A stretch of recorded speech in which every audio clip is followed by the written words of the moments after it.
एक जंगल में ऋषि रहते थे, तो 12 वर्ष उन्होंने वृक्ष के सूखी छाल की पपड़ी पा करके और कठिन भजन किया। अब तो महातेजस्वी हो गए। एक दिन काम प्रकट हुआ और कहा, क्या तुम समझते हो कि तुमने काम पर विजय प्राप्त कर ली? तो उनका एक काम क्या, हजारों काम पर विजय प्राप्त कर चुका हूँ। तो बोले, महाराज अब मैं अपने बाण संधान करता हूँ और आप संभालो अपने को। तो उनका, जाओ नहीं तुम्हें भस्म कर दूंगा। इतना कह के चले गए। अब जहाँ जहाँ वो पपड़ी खाते थे वहाँ वहाँ हलवा घी का। ऋषि ने जब देखा कि वृक्षों के जितने वृक्ष उस जंगल में सब में हलवा लगा हुआ, तो उनका, मेरे तप से भयभीत होकर वृक्ष हमें लगता है कोई स्वादिष्ट पदार्थ देने लगे। अब वो खाने लगे। अब 10वें वृक्ष से जब पाया तो आधा किलो हलवा तो गया ना, तो अब हड्डी के ऊपर मांस बढ़ना शुरू हुआ। महीना हुआ, एक दिन छम छम छम छम पायल करती हुई और एक कटोरा लिए हुए, जे ही देखा ऋषि आ रहे तो ऐसे हलवा लगा के भाग। उनका, खड़ी हो जाओ, तुम कौन हो? क्या ये स्वादिष्ट पदार्थ तुम लगाती थी? उनका, हाँ महाराज। तो भाग क्यों रहे हो? मैं आपके तप से भयभीत हूँ। बोले, नहीं नहीं नहीं,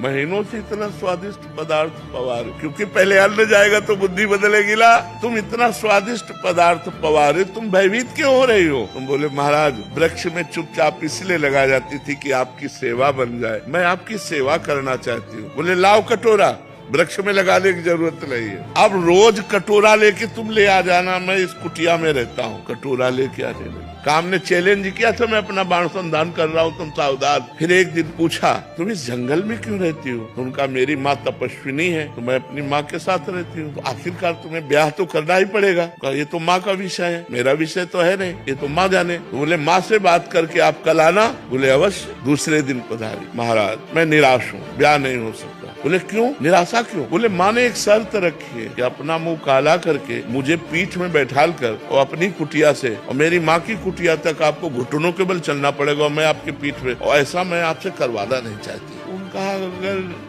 संध्या काल में ये काम हो जाए तो? बोले, वो काल कोई भी हो, लेकिन आपको ये करना पड़ेगा अगर ब्याह करना है। महाराज राजी हो गए, मुंह काला किया, पीठ पे बैठाला, घुटने के बल चले। जब वहाँ पहुँचे तो काम खड़ा था। उसने कहा, ये मेरी रची हुई माया है, मैं ही हूँ इसका स्वामी। बोल, तेरी तपस्या कहाँ गई? ये कहो कि मैं तेरी तपस्या नष्ट नहीं की, केवल दिखाया है तुझे कि अगर तू तपस्या का अहंकार करेगा तो देख, घुटने केवल चल रहा, मेरी माया तेरे पीठ पर बैठी हुई है। ये मन बड़े बड़े ऋषि मुनियों को मोहित कर दिया।